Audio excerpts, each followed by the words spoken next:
அலைக்கும் வரஹ்மத்துல்லாஹி வபரகாத்துஹு. அன்பிற்கினிய சகோதர சகோதரிகளே, புனிதமிக்க ரமலானுடைய நோன்பு பெருநாளையும் முடித்துவிட்டு நாமெல்லாம் நிற்கக்கூடிய இந்த தருணங்களில் கூட காசா பகுதிகளில் காசாவினுடைய அப்பாவிகளை இலக்கு வைத்து இஸ்ரேல் நடத்துகிற பயங்கரவாத தாக்குதல்கள் தொடர்ந்த வண்ணமே இருக்கிறதை நாம் தொடர்ச்சியாக செய்தி ஊடகங்களில் பார்க்க முடியும். குறிப்பாக மத்திய கிழக்கு நாடுகளில் இருக்கக்கூடிய சகோதரர்கள் அடிக்கடி இந்த செய்திகளை அல் ஜசீரா உள்ளிட்ட அரபு ஊடகங்களில் நீங்கள் பார்ப்பதற்கான வாய்ப்புகளும் கிடைக்கும். இன்றைக்கு 188வது நாளாக இஸ்ரேலிய ஆக்கிரமிப்பு பயங்கரவாத ராணுவம் கடுமையான தாக்குதல்களை காசா பகுதிகளின் மீது நடத்தி கொண்டிருக்கிறது. இந்த நிலையில் நமக்கெல்லாம் தெரியும், நேற்றைய தினம் பெருநாள் தினத்திலே ஹமாஸினுடைய தலைவர் இஸ்மாயில் ஹனியா அவர்களுடைய உறவுகளை இலக்கு வைத்து, குறிப்பாக இஸ்மாயில் ஹனியா அவர்களுடைய 3 பிள்ளைகள் 3 பேர பிள்ளைகள் என்று 6 பேர் ஒரே இடத்தில் கொல்லப்பட்டார்கள், கொலை செய்யப்பட்டார்கள், ஷஹீதாக்கப்பட்டார்கள் என்கிற செய்திகளை நாம் நேற்றைய தினம் சொல்லி இருந்தோம். இந்த இடத்துல ஒரு விஷயத்தை நீங்க புரிஞ்சுக்கணும். என்னன்னா, நம்முடைய இந்த வீடியோக்கள்ல நம்ம ஓன் சேனல்ல நம்ம தலைப்பு போடும்போது மரணம் என்கிற வார்த்தை தவிர்க்கப்பட்டு அல்லது பலி என்கிற வார்த்தை தவிர்க்கப்பட்டு அவுட் என்கிற வார்த்தை ஆங்கிலத்தில் பயன்படுத்தப்பட்டு கொண்டிருக்கிறது. இந்த மாதிரியான வார்த்தை சில சகோதரர்கள் அவங்க கொல்லப்பட்டிருக்கிறாங்க, அவங்க அவுட் என்று சொல்லி நீங்க போடுறது எப்படின்னு சொல்லி கேட்டிருந்தாங்க. நன்றாக ஒன்றை புரிந்து கொள்ளுங்கள். நம்ம அந்த மரணம், பலி, கொலை, ஷஹீத் என்கிற மாதிரியான வார்த்தைகள், குறிப்பாக காசா, பாலஸ்தீனம், இஸ்ரேல் என்கிற வார்த்தைகள், இந்த ஈரான் என்கிற வார்த்தைகள் எல்லாம் இந்த சாப்டர்ல, அதாவது காசா ஓர ஒட்டி நம்ம யூடியூப்ல போடுவதற்கான நிறைய ரெஸ்ட்ரிக்ஷன் இருக்குது. அதனாலதான் அந்த ஊர்களில் பேர் காசான்னும் போது GA போட்டு புள்ளி வச்சு தமிழ்ல சானா போட்டு அப்படியெல்லாம் ஏன் போடுறாங்கன்னு கேட்டா, நம்ம மட்டும் இல்ல மற்ற பல சேனல்களும் ஏன் போடுறாங்கன்னு கேட்டா, இந்த AI அதை ரெகக்னைஸ் பண்ணிடக்கூடாது என்கிறதுக்காக தான் போடுறாங்க. இல்லைன்னா ஏஜ் ரெஸ்ட்ரிக்ஷன் விழுந்துரும், வயது கட்டுப்பாடு விழுந்துரும், இல்லைன்னா வயலேஷன் சொல்லி போட்டுருவாங்க. இப்படி பலவிதமான நெருக்குதல்கள் யூடியூப்ல இருக்கிற காரணத்தினால்தான் அந்த வார்த்தைகள் பயன்படுத்தப்படுகிறது. அதாவது இத்தனை பேர் மரணம்ங்கிறதுக்கு அவுட் என்கிற வார்த்தை பயன்படுத்தப்படும். நாளைக்கு அது கூட மாறலாம். ஏன்னா அந்த வார்த்தையை அவன் ரெகக்னைஸ் பண்ண ஆரம்பிச்சிட்டான்னா வேற வார்த்தைகளை போட வேண்டி வரும். இந்த அடிப்படையில் தான் அந்த வார்த்தைகள் பயன்படுத்தப்படுகிறது என்பதையும் நாம் புரிந்து கொள்கிறோம். அதே நேரம் சகோதரர் இஸ்மாயில் ஹனியா அவர்களுடைய பிள்ளைகள் கொலை செய்யப்பட்டிருக்கிறார்கள், ஷஹீதாக்கப்பட்டிருக்கிறார்கள். அவர்களுடைய குடும்பத்தில் கடந்த அக்டோபர் 7ஆம் தேதியிலிருந்து நேற்றைய தினம் வரை இதுவரைக்கும் 60 பேர் கொல்லப்பட்டிருக்கிறார்கள், ஷஹீதாக்கப்பட்டிருக்கிறார்கள் என்கிற செய்திகளையும் நேற்றே சர்வதேச ஊடகங்கள் உட்பட அல் ஜசீராவே வெளியிட்டிருந்ததை நம்ம பார்க்க முடியும். இவ்வளவு இழப்புகளை தாங்கியும் நாங்கள் எங்களுடைய போராட்டத்தை நிறுத்த மாட்டோம், எங்களுடைய சுதந்திரத்திற்கான வேட்கை தொடரும் என்கிறார் இஸ்மாயில் ஹனியா. அவருடைய வீடியோக்களையும் தற்போது நீங்கள் அனைத்து ஊடகங்களிலும் பார்த்திருப்பீர்கள். எந்த ஒரு தளர்வும் இல்லாமல், சஞ்சலமும் இல்லாமல் அவர்கள் அதே உறுதியோடு, அதே ஈமானிய பலத்தோடு தங்களுடைய தேசத்தை மீட்டெடுக்கிற சுதந்திர போராட்டத்தில் ஈடுபட்டு வருகிறார்கள். அந்த சுதந்திர போராட்டம் வெற்றி பெற வேண்டும் என்று அல்லாஹ்விடத்திலே நாம் கையேந்த கடமைப்பட்டிருக்கிறோம் என்கிற செய்திகளோடு இன்றைய நாளில் என்னவெல்லாம் நடக்கிறது என்கிறதை நாம் பார்க்க இருக்கிறோம். இன்றைய நாளில் முதன்மை செய்தியாக நம்மை வந்தடைந்திருப்பது சகோதரர் இஸ்மாயில் ஹனியா அவர்களுடைய குழந்தைகளும் பேர குழந்தைகளும் காசாவிலே நல்லடக்கம் செய்யப்பட்டிருக்கிறார்கள். அவர்கள் அடக்கம் செய்யப்படுகிற காட்சிகளை தான் நீங்கள் பார்க்கிறீர்கள். ஒரு தேசத்தினுடைய தலைவர், ஒரு சுதந்திர தேசத்தின் போராளி, ஒரு சுதந்திரத்தை மீட்டெடுக்க வேண்டும் என்று தன்னையும் தன்னுடைய குடும்பத்தையும் அதற்காக அர்ப்பணித்திருக்கக்கூடியவர். அவருடைய குடும்பத்தைச் சேர்ந்த 3 பேர் 6 பேர் தான் கொல்லப்பட்டிருக்கிறார்கள். மற்றவர்களை அடக்குகிறதை போலவே அவர்களையும் எந்த ஒரு ஆரவாரமும் இல்லாமல் அடக்கம் செய்திருக்கிறார்கள் பாலஸ்தீன காசா மக்கள். இந்த செய்திகள் இன்றைக்கு அனைத்து ஊடகங்களையும் இடம் பிடித்திருக்கக்கூடிய நேரத்தில் ஏன் இஸ்மாயில் ஹனியாவினுடைய குடும்பம் தற்போது இலக்கு வைக்கப்பட்டது என்பதற்கான பதிலை இன்றைக்கு ஹமாஸ் வெளியிட்டிருக்கிறது. அதாவது இஸ்ரேலுடைய பிரதமர் பெஞ்சமின் நெதன்யாகுவை பொறுத்தவரை நம்ம ஆரம்பத்தில் இருந்து சொல்லுகிற ஒரு விஷயம், இந்த போர் நிறுத்தப்பட்டால், இந்த போர்ல தற்காலிக இடைநிறுத்தம் ஒன்றாவது வருமாக இருந்தால் அவருடைய ஆட்சி பறிபோவது நிச்சயம். அவர் ஆட்சியில் இருக்கணுமாக இருந்தால் இந்த போர் தொடர வேண்டும் என்பதுதான் அவருடைய தேவையாக இருக்கிறது. ஏன்னா இந்த மாதிரி ஒரு கிரிட்டிக்கலான நேரத்தில் ஒரு எலெக்ஷனை நோக்கி எந்த அரசாங்கமும் போகாது என்பது உலகமே தெரிந்த ஒன்று. அவர் இந்த ஓர காரணம் காட்டி எலெக்ஷன் நடத்தாமல் இருக்கிறார். இதை கண்டினியூ பண்ணணுமாக இருந்தால் காசா மீதான தாக்குதல்கள் தொடர வேண்டும். இப்ப நமக்கு தெரியும், கெய்ரோவில் நடத்தப்பட்ட சமாதான பேச்சுவார்த்தையில் அவர்கள் என்ன கருத்தை முன்வைத்தார்களோ அதை அப்படியே நாங்கள் எங்களுடைய மேலிடத்தோடு பேசிவிட்டு உங்களுக்கு தகவல் சொல்லுகிறோம் என்று ஹமாஸினுடைய பேச்சுவார்த்தையில் கலந்து கொண்ட சகோதரர்கள் அவங்க கெய்ரோவில் இருந்து கிளம்பி போயிட்டாங்க. அந்த பேச்சுவார்த்தையில் ஹமாஸினுடைய பல முக்கிய தளபதிகள் தலைவர்கள் கலந்து கொள்ளவில்லை. குறிப்பாக இஸ்மாயில் ஹனியாவோ பஸ்ஸாம் நாயிம் அவர்களோ இப்படியான அல்லது ஒசாமா ஹம்தானோ இது போன்றவர்கள் எல்லாம் கலந்து கொள்ளவில்லை. கலந்து கொள்ளாத காரணத்தினால அவங்க அந்த பேச்சுக்களை நாங்க பேசிட்டு சொல்றோம் சொல்லி இருந்தாங்க. இந்த கேப்புக்குள்ளதான் நேற்றைய தினம் இஸ்மாயில் ஹனியாவினுடைய குடும்பத்தார் இலக்கு வைக்கப்பட்டிருக்கிறார்கள். இந்த இலக்கை பொறுத்தவரையில இதனூடாக நாங்கள் பேச்சுவார்த்தைக்கு வரமாட்டோம் என்று ஹமாஸ் அறிவிக்க வேண்டும் என்பது இஸ்ரேலுடைய எதிர்பார்ப்பாக இருக்கிறது. காரணம் என்னன்னு கேட்டா, இந்த பேச்சுவார்த்தையை உடைச்சது நாங்கள் அல்ல, ஹமாஸ் என்கிற வழியை ஹமாஸின் மீது தூக்கி போடுவதற்கு நெத்தனியாகு எத்தனிக்கிறார் என்பதை இன்றைக்கு ஹமாஸே வெளிப்படையாக சொல்லி இருக்கிறார்கள். எது எப்படி போனாலும் ஹமாஸ் நிரந்தர யுத்த நிறுத்தம் வேண்டும் என்பதில் தான் குறியாக இருக்கிறார்கள் என்பதை நாம் அத்தனை பேரும் அறிந்து வைத்திருக்கிறோம். நிரந்தர யுத்த நிறுத்தம், இஸ்ரேலுடைய அனைத்து படைகளும் வெளியாக வேண்டும், இதே நேரத்தில் காசாவுக்கு சுதந்திரமும் தேவையான உதவிகளும் கிடைப்பதற்கான வழிவகைகள் செய்யப்பட வேண்டும். அப்படி என்றால் நாங்கள் தயாராக இருக்கிறோம் என்று பல தடவைகள் பகிரங்கமாக சொல்லிவிட்டது ஹமாஸ்.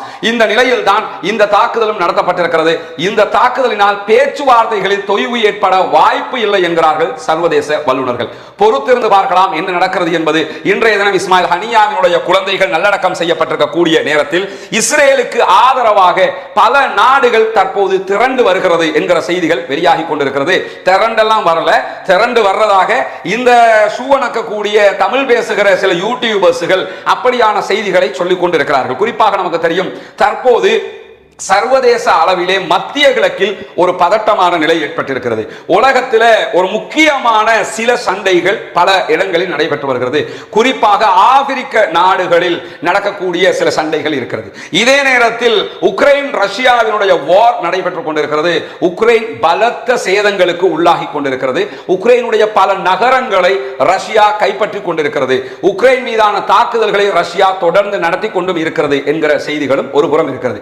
இந்த இரண்டுக்கும் மத்தியில தான் தற்போது மத்திய கிழக்கிலே காசாவிலே பாரிய யுத்தம் நடைபெற்று வருகிறது. அதே நேரம் காசாவுக்கு ஆதரவாக யமன்ல இருக்கக்கூடிய ஹூதிகள் இஸ்ரேல் மீது தாக்குதல் நடத்தி கொண்டிருக்கிறார்கள். இஸ்ரேலுக்கு ஆதரவான கப்பல்கள் மீது எல்லாம் தாக்குதல் நடத்தி கொண்டிருக்கிறார்கள்.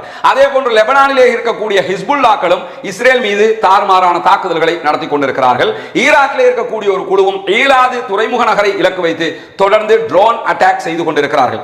இப்படி பல பகுதிகளிலும் பலவிதமான தாக்குதல்களும் தொடர்ந்து நடத்தப்படுகிறது. குறிப்பாக ஈரானுக்கு ஆதரவான ஆக்சிஸ் கூட்டமைப்பில் இருக்கக்கூடிய நாடுகளுடைய சில படைகள், படை பிரிவுகள் இந்த மாதிரியான தாக்குதல்களை எல்லாம் நடத்தி கொண்டிருக்கும் போதுதான் ஈரானுக்கும் இஸ்ரேலுக்கும் இடையிலான முறுகல் தற்போது உச்சம் தொட்டுக் கொண்டிருக்கிறது.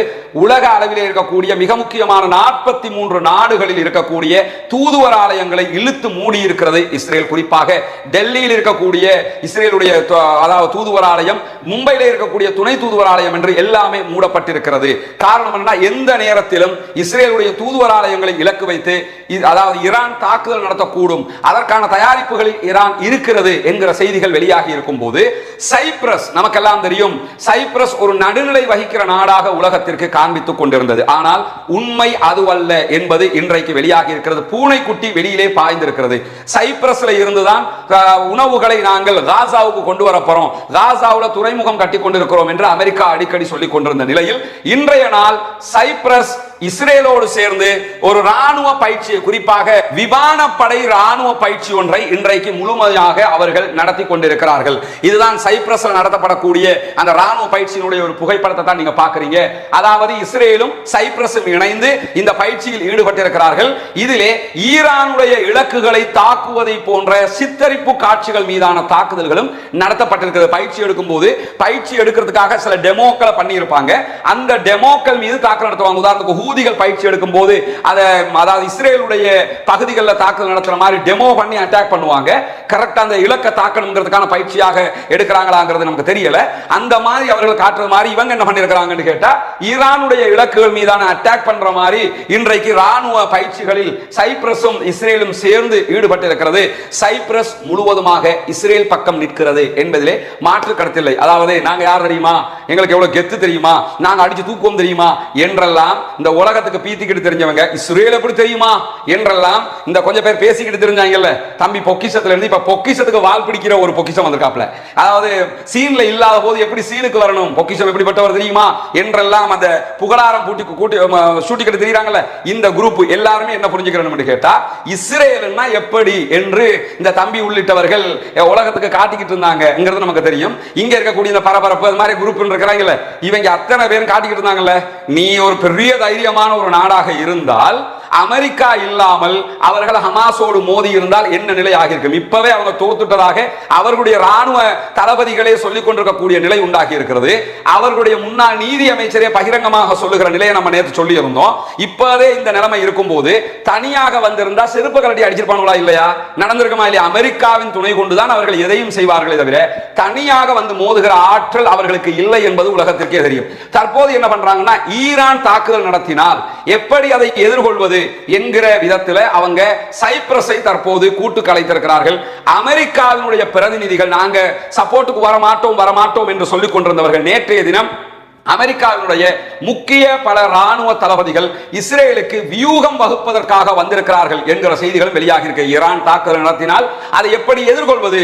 நம்மளை பொறுத்தவரையில ஈரான் கண்டிப்பாக தாக்குதல் நடத்துவதற்கான வாய்ப்புகள் இருக்கிறது என்பதிலே மாற்று கருத்து இல்லை. ஆனால் ஈரான் இஸ்ரேலுக்கு உள்ளே தாக்குதல் நடத்துமா என்கிற ஒரு முக்கியமான கேள்வி இருக்கிறது. ஏன்னா இஸ்ரேலுக்கு உள்ள தாக்குதல் நடத்த போனால் சைப்ரஸ் பெரிய ஒரு மேட்டர் கிடையாது. ஆனால் அமெரிக்கா உள்ளிட்ட நேச நாடுகள் மொத்தமாக ஈரானோடு முட்டிக்கொள்ள வருவதற்கான வாய்ப்புகள் இருக்குமா என்கிற ஒரு கேள்வியும் இருக்கிற காரணத்தினால இஸ்ரேல் மீது நேரடி தாக்குதல் நடத்தாமல் இஸ்ரேலுடைய தூதுவராலயங்கள் மொசாதுடைய இலக்குகள் என்று அவுட் ஆஃப் இஸ்ரேலுக்கு வெளியில இருக்கக்கூடிய பகுதிகள் மீது ஈரான் தாக்குதல் நடத்துவதற்கான அதிகமான வாய்ப்புகள் இருக்கிறது என்பதை நம்ம புரிஞ்சுக்கிறோம். இந்த மாதிரியான ஏற்பாடுகளும் இன்றைக்கு நடைபெற்றுக் கொண்டிருக்கக்கூடிய நேரத்தில் இஸ்ரேலுக்கு ஆதரவாக சைப்ரஸ் கூட்டு பயிற்சியில் ஈடுபடுகிற அதே நேரத்தில் ரஷ்யாவினுடைய நேச நாடுகளில் ஒன்றாக இருக்கிற செர்பியா இஸ்ரேலுக்கு ரகசியமாக ஆயுத விற்பனை செய்கிறது என்கிற ஒரு செய்தி தற்போது வெளியாகி இருக்கிறது. செர்பியாவை பொறுத்தவரையில் அவர்கள் ரஷ்யாவினுடைய கூட்டிலே இருக்கக்கூடிய ஒரு நேச நாடாக இருக்கிறது. சரியாக இருந்தால் ஈரானோடும் அவர்கள் நட்பு நாடாகத்தான் இருக்கிறார்கள். இப்படியான நேரத்தில் பகிரங்கமாக இஸ்ரேலுக்கு ஆயுத விற்பனை செய்தால் அது பாரிய சர்ச்சைகளை உண்டாக்கிவிடும் என்பதை அறிந்த செர்பியா தற்போது ரகசியமாக ஆயுதங்களை விற்கிறது என்கிற செய்திகள் வெளியாகி இருக்கிறது. புட்டின் இது தொடர்பாக என்ன முடிவெடுக்க போகிறார் என்கிற ஒரு கேள்வியும் இருக்கிறது. ஏன்னா உலகத்தில் இருதலை கொல்லிகளாக இருக்கிறதுக்கான வாய்ப்பு ரொம்ப ரொம்ப கம்மி. ஒன்றோ நீ என்னோட இரு, இல்லைன்னா அமெரிக்காவோட போய் சேர்ந்துக்கிறேன்றுவாரு ரஷ்யாவுடைய அதிபரை பொறுத்தவரையில. அமெரிக்கா மாதிரி என்னோடையும் இருந்துக்க அவங்களோடையும் இருந்துக்க என்று சொல்லி இருக்கிற ஒரு குரூப் கிடையாது. அவர் அரபு நாடுகளையும் அப்படித்தானே அவங்க வச்சு கொண்டிருக்கிறாங்க. அமெரிக்கா ரஷ்யாவை பொறுத்தவரையில இருக்கிறன்னா என்னோட இரு, ஏன் கொள்கை கோட்பாடு ஓகேன்னா இல்லாட்டி கிளம்பி போடான்றுவாங்க. தற்போது செர்பியா இப்படியான ஒரு வேலையை செய்கிறது, ரகசியமாக ஆயுதங்கள் பல விற்று கொண்டிருக்கிறது என்கிற செய்திகள் வெளியாகி இருக்கிறது. பொறுத்திருந்து பார்ப்போம் ரஷ்யா என்ன முடிவை எடுக்க போகிறது என்பதை. கொஞ்சம் யோசிச்சு பாருங்க, ஒரு 45 கிலோமீட்டர் சுற்றுவட்டத்தை கொண்ட ஒரு சிறிய நிலப்பரப்பு, வெறும் 23 லட்சம் 24 லட்சம் மக்கள் வாழக்கூடிய ஒரு சிறிய நிலப்பரப்பு, ஒரு குறுகிய சின்ன ராணுவம் 45,000 பிளஸ் வீரர்களை கொண்ட ஒரு சிறிய ராணுவம் தான் கஸ்ஸாம் பிரிகேட் இடத்தில் இருப்பதாக சொல்லப்படுகிறது. அதைவிட குறைந்த ராணுவ பலத்தை கொண்டவர்கள் தான் அல் குதுஸ் படையணி, அதுவல்லாத சலாஹுத்தீன் படையணி, உமர் பின் கத்தாப் படையணி, காலித் பின் வலீத் படையணி என்று இன்னும் சில படையணிகள் இருக்கிறார்கள். இவங்க மொத்தமாக சேர்த்தெடுத்தா ஒரு 1 லட்சம் 1.5 லட்சம் பேர் தேர்வதற்கான வாய்ப்பு இருக்கிறது. இவ்வளவு. அதே நேரத்தில் வான் விமானங்கள் அவர்களிடத்தில் இல்லை, வேற வேற பயங்கரமான ஆயுதங்கள் அவர்களிடத்தில் இல்லை. ஆனால் தங்களிடத்தில் இருக்கக்கூடிய ஆயுதங்களை வைத்து 6 மாதங்கள் முடிகிறது. இதுவரைக்கும் இஸ்ரேலுக்கு தண்ணி காட்டி கொண்டிருக்கிறார்கள். பல நாடுகளிலிருந்து பயங்கரமான ஆயுதங்களை அவர்கள் இறக்குமதி செய்தும் கஸ்ஸாம் பிரிகேடை அழிக்க முடியவில்லை, தங்களுடைய பணைய கைதிகளை மீட்டுக் கொண்டு வர முடியவில்லை என்கிற கேவலம் அவர்களுக்கு ஏற்பட்டிருக்கிறது என்பதையும் நாம் புரிந்து கொள்ள கடமைப்பட்டிருக்கிறோம். இந்த நேரத்தில் ஈரான் மிக தெளிவாக உறுதியாக நாங்கள் இஸ்ரேல் மீது தாக்குதல் நடத்துவோம் என்பதில் குறியாக இருக்கிறார்கள் என்கிறது அமெரிக்காவினுடைய உளவு பிரிவு இன்றைக்கு சொல்லி இருக்கக்கூடிய தகவல்ல ஈரான் இஸ்ரேலை தாக்கும். அது இஸ்ரேலுக்கு உள்ளதாக்க போகுதா வெளியதாக்க போகுதாங்கிறது இரண்டாவது. ஆனால் ஈரான் இஸ்ரேலை தாக்கும் என்பதில் அமெரிக்காவும் தெளிவான ஒரு முடிவில் இருக்கிற அதே நேரத்தில் ரஷ்யாவினுடைய அதிபர் விளாடிமிர் புட்டினும் ஈரான் இஸ்ரேலை தாக்கும் என்பதில் உறுதியாக இருக்கிறார். இன்றைக்கு ரஷ்யா வெளியிட்டிருக்கக்கூடிய அறிக்கையில் எக்காரணம் கொண்டும் ஈரான், லெபனான், பாலஸ்தீன் பகுதிகளுக்கு ரஷ்ய மக்கள் பயணம் மேற்கொள்ள வேண்டாம், ஒரு பாரிய யுத்தம் நடைபெறுவதற்கான வாய்ப்பு இருக்கிறது, ஒரு சூடான நிலை இருக்கிறது என்கிற எச்சரிக்கையை இன்றைக்கு ரஷ்யா வெளியிட்டிருக்கிறது. சில விமான நிறுவனங்கள் ஈரானுக்கான விமான சேவையை தற்போது தற்காலிகமாக துண்டித்திருக்கிறார்கள். காரணம் என்னன்னா, ஒரு யுத்தம் என்று ஆரம்பித்து விட்டால் தங்களுடைய விமானங்கள் பாதிக்கப்பட்டு விடக் கூடாது என்பதற்காக அந்த முடிவு அவங்க எடுத்திருக்கிறாங்க. இப்படியான ஒரு சூடான நிலை தற்போது உருவாகி இருக்கிறது. அமெரிக்கா நம்புவதை போன்றே ரஷ்யாவும் நம்ப தடைப்பட்டிருக்கிறார்கள். இப்படியான நேரத்தில் தான் ஈரானுக்கு எதிரான வியூகங்களை அமைப்பதற்காக அமெரிக்கர்கள் வந்திருக்கிறார்கள் என்கிற செய்தியையும் நம்ம சொல்லி இருந்தோம். அதே நேரத்தில் ஈரானுடைய எந்த ஒரு அச்சுறுத்தலுக்கும் எதிராக அமெரிக்கா இஸ்ரேலோடு துணை நிற்கும் என்கிற செய்தியை இன்றைக்கு அமெரிக்காவுடைய வெளிவிவகார செயலர் ஆண்டனி பிளிங்கன் சொல்லி இருக்கக்கூடிய செய்திகளையும் நம்ம இன்னைக்கு பார்க்க முடியும். இப்ப வெளிப்படையாகவே சொல்ல ஆரம்பிச்சிட்டாங்க, நாங்க அவங்களோட நிற்போம், இஸ்ரேலோடு தான் நாங்க இருப்போம், ஈரானுக்கு எதிராக நிற்போம் என்று சொல்லக்கூடிய காட்சிகளை எல்லாம் நம்ம பார்ப்போம். இதே நேரத்தில் ஹிஸ்புல்லாக்களுடன் மோதுவதற்கான தயாரிப்புகளையும் இஸ்ரேல் செய்து வருகிறது என்கிற செய்திகள் இன்றைக்கு வெளியாகி இருக்கிறது. குறிப்பாக நமக்கு தெரியும், கான் யூனிஸ் பகுதிகளில் இருந்து இஸ்ரேலிய படைகள் வெளியாகி இருந்தது. இஸ்ரேலிய படைகள் கான் யூனிஸ் பகுதிகளில் இருந்து வெளியேறியதற்கான காரணமாக முதன்மை காரணம் அவர்கள் அங்கே படுதோல்வி அடைந்து கொண்டிருக்கிறார்கள். பல பெட்டாலியன்ஸ் வெளியே வைத்தாங்க, நஹால் பிரிகேடை தவிர மற்ற அத்தனை பேருமே வெளியேறி விட்டார்கள். இந்த நிலையில் தற்போது இன்றைக்கு நம்ம இந்த வீடியோ ரெக்கார்ட் பண்ணுகிற இந்த வீடியோ உங்களுக்கு ஒரு 1 ஹவருக்கு பிறகு நீங்க பார்க்கலாம். ரெக்கார்ட் பண்ணுகிற நேரம் கான் யூனிஸில் இருக்கிற படைகளோடு தாறுமாறான ஒரு யுத்தத்தை அங்க இருக்கக்கூடிய கஸ்ஸாம் பிரிகேட் நடத்தி வருகிறார்கள் என்கிற செய்திகளும் காட்சிகளும் வெளியாகி கொண்டிருக்கிறது. அந்த வீடியோக்களை நீங்கள் அல் ஜசீராவினுடைய அரபு பதிப்பிலே நீங்கள் பார்க்க முடியும். இந்த நேரத்தில் கான் யூனிஸ் மொத்தமாக பெரும் பகுதிகள் கஸ்ஸாம் பிரிகேட் வசம் வந்திருக்கும் போது அங்கிருந்து வெளியேற்றப்பட்ட படைகள் தற்போது லெபனான் பார்டரில் நிலைநிறுத்தப்பட்டுக் கொண்டிருக்கிறார்கள் என்கிற செய்திகள் வெளியாகி கொண்டிருக்கிறது. ஏன்னு கேட்டா, லெபனானோடு ஒரு நேரடி யுத்தத்தை பாரிய அளவில் நடத்துவதற்கு இஸ்ரேல் தயாராகி வருகிறது என்கிற செய்திகளும் தற்போது வெளியாகி இருக்கிறது. குறிப்பாக நமக்கு தெரியும், லெபனான் பகுதிகளில் வந்து ஹிஸ்புல்லாக்கள் பாரிய ஆதிக்கத்தை செலுத்திக் கொண்டிருக்கிறார்கள். தொடர்ந்து ஹிஸ்புல்லாக்கள் இஸ்ரேல் மீது கடுமையான தாக்குதல்களை நடத்தி கொண்டிருக்கிறார்கள். 2011 ஹிஸ்புல்லாக்களும் அதாவது லெபனான் ஹிஸ்புல்லாக்களுக்கும் இஸ்ரேலுக்கும் இடையிலே நடைபெற்ற தாக்குதலில் கடைசியாக அமெரிக்க கப்பலும் பின்வாங்கிய வரலாறுகள் உண்டு. அமெரிக்க கப்பல்கள் மீது அவர்கள் தாக்குதல் நடத்தினார்கள் என்கிற செய்திகளும் இருக்கிறது. இந்த மாதிரியான நேரத்தில் தற்போது ஹிஸ்புல்லாக்களோடு ஒரு சண்டைக்கு இஸ்ரேல் தயாராகி வருவதாக சொல்லப்படுகிறது. அப்படி ஒரு சண்டை நடக்குமாக இருந்தால் கண்டிப்பாக இந்த காசா பகுதிகளில் இருக்கக்கூடிய படைகளை இப்ப அவங்க குறைச்ச மாதிரி பல பகுதிகளில் இருந்தும் குறைக்க வேண்டி வரும். ஏன்னு கேட்டா, ஹிஸ்புல்லாக்கள் மோதலுக்கு தயாராகி விட்டார்கள் என்றால் அவர்கள் கஸ்ஸாம் பிரிகேடை விட பகிரங்கமாகவே வந்து தாக்குதல் நடத்துவதற்கான வாய்ப்பு இருக்கிறது. காரணம், அவர்கள் தாக்குதல் விமானங்களையும் தேவைப்பட்டால் பயன்படுத்துகிற பலம் அவர்களிடத்தில் இருக்கிறது. கஸ்ஸாமை பொறுத்தவரை அவங்கள்ட்ட இல்ல.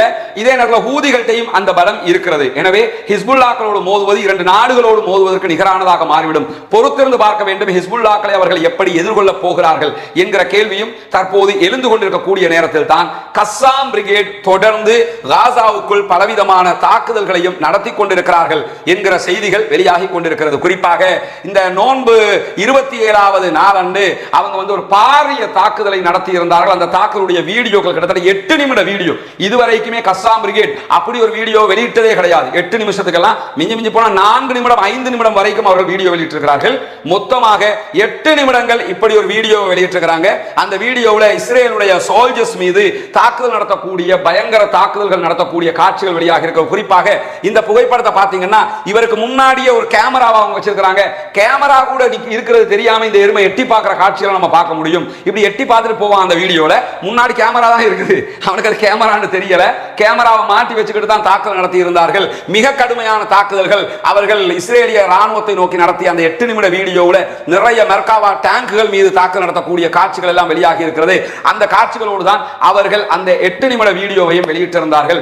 தொடர்ந்து இஸ்ரேலிய ஆக்கிரமிப்பு பயங்கரவாத ராணுவத்தின் மீது பயங்கரமான தாக்குதல்களை நடத்தி கொண்டிருக்கிறது கஸ்ஸாம் பிரிகேட் என்கிற செய்திகள் வெளிவந்து கொண்டிருக்கக்கூடிய நேரத்தில் பெருநாள் தினத்தில் இஸ்ரேலுடைய 2 கப்பல்கள் மீதும் அமெரிக்காவினுடைய 2 கப்பல்கள் மீதும் ஹூதிகள் தாக்குதல் நடத்தினார்கள் என்கிற செய்திகளை நம்ம வெளியிட்டிருந்தோம். ஹூதிகளுடைய 9 ஆளில்லா விமான தாக்குதல்களை முறையடித்திருந்ததாக அமெரிக்காவும் சொல்லியிருந்த நேரத்தில் மொத்தம் 11 தாக்குதல்களை இஸ்ரேலிய கப்பல்கள் மீதும் அமெரிக்காவுடைய கப்பல்கள் மீதும் ஹூதிகள் நடத்தி இருந்த நிலையில் 4 கப்பல்கள் மீது அட்டாக் நடந்திருக்கிறது என்பதை இன்றைக்கு ஹூதிகள் அறிவித்திருக்கிறார்கள். குறிப்பாக அமெரிக்காவினுடைய இஸ்ரேலுடைய MSC டார்வின் என்கிற கப்பலும் MSC கினா என்கிற கப்பல் மீதும் தாக்குதல் நடத்தப்பட்டிருக்கிறது. அதே போன்று மார்க்ஸ் யோர்க்டவுன் என்கிற 2 கப்பல்கள் மொத்தம் 4 கப்பல்கள் மீது இஸ்ரேலையும் அமெரிக்காவையும் இலக்கு வைத்து ஹூதிகள் தாக்குதல் நடத்தி இருக்கிறார்கள். செங்கடலிலே 11 தாக்குதல்கள் இப்படி நடத்தப்பட்டிருக்கிறது.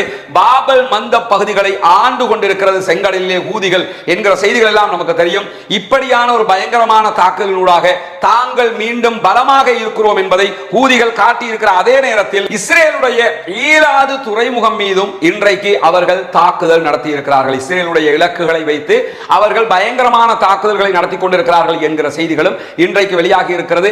அது எப்படியான தாக்குதல்கள், என்ன விதமான பாதிப்புகள் ஏற்பட்டிருக்கிறது என்பதை நாம் அந்த செய்திகள் வெளிவரும் போதுதான் உங்களுக்கு கொண்டு வந்து சேர்க்க முடியும். குறிப்பாக நமக்கு தெரியும், அயன் டோமுக்கு பதிலாக சி டோம் என்கிற ஒரு விதமான ஏவுகணை எதிர்ப்பு, அந்த அயன் டோமுக்கு நிகரான ஒரு மெஷினை அவர்கள் ஆயுதத்தை கொண்டு வந்து நிறுவி இருக்கிறார்கள் கப்பல்களில் என்கிற செய்திகள் வெளிவந்ததுக்கு பிறகுதான் தற்போது ஈலாதை நோக்கிய இவர்களுடைய தாக்குதல்கள் ஆரம்பிக்கப்பட்டிருக்கிறது.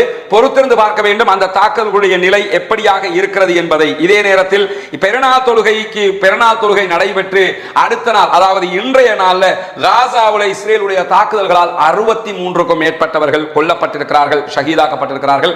காசாவுடைய நுசைராத் அகதிகள் முகாம், அதே போன்று ரஃபாவில் இருக்கக்கூடிய பகுதிகள் என்று பல இடங்களில் இஸ்ரேலிய ஆக்கிரமிப்பு பயங்கரவாத ராணுவம் தாக்குதல்களை நடத்தி கொண்டிருக்கக்கூடிய நேரத்தில் காய்கறிகளும் முட்டைகளும் நார்த் காசாவுக்கு சந்தைக்கு வந்திருக்கின்றது என்கிற செய்திகள் இன்றைக்கு வெளியாகி இருக்கிறது. நார்த் காசாவில் மக்களுக்கு சாப்பிடுவதற்கே வழியில்லை என்கிற நிலையில் இன்றைக்கு விற்பனைக்காக அந்த பகுதிகளில் முட்டைகளும் காய்கறிகளும் கொண்டு வரப்பட்டிருக்கிறது என்கிற செய்திகள் வெளியாகி இருக்கிறது. குறிப்பாக இந்த யுத்தம் ஆரம்பிக்கப்படுவதற்கு முன்பதாக, அதாவது அக்டோபர் 7க்கு முன்பதாக நார்த் காசாவில் 30 முட்டைகளுடைய விலை $3 இருந்தது. அதாவது 10 முட்டைக்கு $1 கொடுக்க வேண்டிய நிலை இருந்தது. 30 முட்டைகளுக்கு $3 கொடுத்தாலே போதும் என்கிற நிலை இருந்தது. இப்போது அதே 30 முட்டைகளை $35 வாங்க வேண்டிய நிர்பந்தம் ஏற்பட்டிருக்கிறது. அதே 30 முட்டைகளுக்கு தற்போது $35 கொடுக்க வேண்டியிருக்கிறது. $33 அதிகரித்திருக்கிறது, $32 அதிகரித்திருக்கிறது என்கிற செய்திகளும் இன்றைக்கு வெளியாகி இருக்கிறது. இப்படி தொடர்ந்து இஸ்ரேலுடைய ஆக்கிரமிப்பு பயங்கரவாத ராணுவத்தின் தாக்குதல்கள் காரணமாக அங்கிருக்கக்கூடிய மக்கள் இப்படியான இன்னல்களையும் கஷ்டங்களையும் துன்பங்களையும் சந்தித்துக் கொண்டிருக்கிறார்கள். வல்ல ரஹ்மான் அவர்களுக்கு நிம்மதியை கொடுக்க போதுமானவன், அவர்களுடைய சுதந்திரத்தை கொடுக்க போதுமானவன். அவர்களுக்கு அல்லாஹு தஆலா சுதந்திரத்தை கொடுத்து நம்மை போன்ற மக்களாக அவர்களை நிம்மதியாக வாழ வைக்க வேண்டும் என்று அல்லாஹ்விடத்திலே பிரார்த்தனை செய்யுங்கள். ஜனநாயக ரீதியாக அந்த மக்களுக்கு குரல் எழுப்புங்கள். அந்த மக்களுக்கு பிரார்த்தனை செய்வதிலிருந்து பின்வாங்கி விடாதீர்கள். எந்நேரத்திலும் பிரார்த்தனை தான் அவர்களுக்கு கை கொடுக்கும் என்பதை மறந்து விடாதீர்கள். மறக்காமல் அந்த மக்களுக்கு அநியாயம் செய்யக்கூடிய இஸ்ரேலுக்கும் அமெரிக்காவுக்கும் எதிராக குனூத்துன் நாசிலாவையும் ஓதுவதற்கு மறந்து விடாதீர்கள். குனூத்துன் நாசிலா தொடர்பாக தனியான ஒரு வீடியோவும் நாம் வெளியிட்டிருக்கிறோம் என்பதை அறிவீர்கள். விரும்பியவர்கள் அதையும் நீங்கள் பார்த்து அந்த விவகாரங்களை தெரிந்து கொள்ள முடியும். எது எப்படி போனாலும் அந்த மக்களுக்காக நாம் அல்லாஹ்விடத்திலே கையேந்த முடியும், ஜனநாயக ரீதியாக குரல் எழுப்ப முடியும். இதை தாண்டி வேறு எதுவும் நாம் செய்ய முடியாது, செய்யவும் கூடாது. அதே நேரம் இலங்கையினுடைய ஜனாதிபதியினால் காசா சில்ட்ரன் ஃபண்ட் என்கிற ஒரு நிதியம் ஓபன் செய்யப்பட்டிருக்கிறது. உங்களால் முடிந்த உதவிகளை அந்த நிதியத்துக்கும் வாரி வழங்குங்கள் என்கிற கோரிக்கைகளோடு பல தரப்பிலிருந்தும் இப்படியான பணங்களை செலுத்துகிற காரியங்கள் நடைபெற்று வருகிறது. இன்றைய தினமும் வவுனியா தௌஹீத் ஜமாத் என்கிற அமைப்பினர் வவுனியாவினுடைய BOC அலுவலகத்திற்கு சென்று, கிளை காரியாலயத்துக்கு சென்று சுமார் 10 லட்சத்திற்கு மேற்பட்ட பணங்களை மக்களிடமிருந்து சேகரித்து காசா நிதியத்திற்காக வழங்கி இருக்கிறார்கள் என்கிற செய்திகள் வெளியாகி இருக்கிறது. ஏற்கனவே காத்தான்குடி, மட்டக்களப்பு, கல்முனை பகுதிகளிலிருந்து பல சகோதரர்களும் இப்படியான காரியங்களில் பள்ளிவாயல்கள் ரீதியாகவே ஈடுபட்டு அந்த பணங்களை அரசாங்கத்திற்கு ஒப்படைத்திருந்தார்கள். இப்படி ஒப்படைக்கப்படுகிற நிலைகள் தொடர்ந்து வருகிறது. இதே நேரத்தில் தனி மனிதர்களாக நீங்களும் அந்த நிதியத்திற்கு உங்களால் முடிந்த உதவிகளை செய்யுமாறு அன்பாய் கேட்டுக்கொள்கிறேன். வாஹிர் தஅவானா அல்ஹம்துலில்லாஹி ரப்பில் ஆலமீன்.